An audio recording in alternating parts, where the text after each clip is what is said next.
ত্রিপুরা বিজ্ঞান সভার উদ্যোগে সঞ্জয় ব্যানার্জি স্মৃতি অ্যাওয়ার্ড প্রদান করা হয় শনিবার। আগরতলা প্রেস ক্লাবে অনুষ্ঠানে উপস্থিত ছিলেন শিক্ষাবিদ মিহির দেব, বিজ্ঞান সভার ডক্টর প্রাণতোষ রায়, এমবিবি বিশ্ববিদ্যালয়ের রেজিস্ট্রার সুমন্ত চক্রবর্তী সহ আরও অনেকে।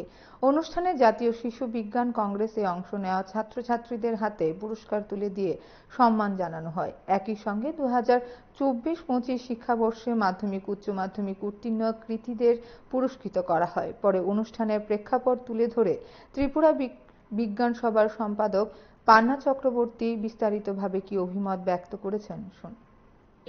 ছিলেন প্রথম থেকেই কিশোর বিজ্ঞান চক্র উনি প্রথম চালাতেন। তার পরবর্তী সময়ে ত্রিপুরা সায়েন্স ফোরাম প্রতিষ্ঠা করেন এবং তার কর্ণধার ছিলেন এবং তার সেক্রেটারি এবং ন্যাশনাল চিলড্রেন সায়েন্স কংগ্রেসের কোঅর্ডিনেটর ছিলেন, স্টেট কোঅর্ডিনেটর, এবং বিভিন্ন বিজ্ঞানের সঙ্গে একাত্মভাবে যুক্ত ছিলেন।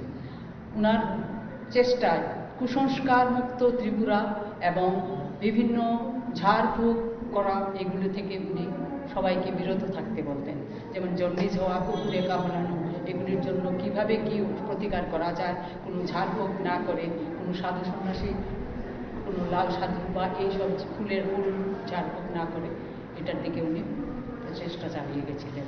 ওনার একনিষ্ঠ ওনার জীবন, এটা ভাবা যায় না। উনি নিজের জন্য 5-6 ঘন্টাও কাটাতেন না, 24 ঘন্টার মধ্যে উনি রাজ্যের সবার জন্য এটা করে যেতেন। উনার কর্মই ছিল ওনার জীবন।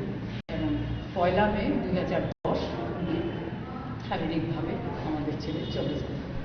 প্রোগ্রামের মধ্যে অ্যাওয়ার্ড পাবে ওরা হচ্ছে যারা ন্যাশনাল চিলড্রেন সায়েন্স কংগ্রেসে পার্টিসিপেট করেছিল 2024 এবং 25-এ ত্রিপুরা বোর্ডের থেকে পাশ করেছে মাধ্যমিক অথবা 12, ওদেরকেও আমরা সম্মান জানাচ্ছি।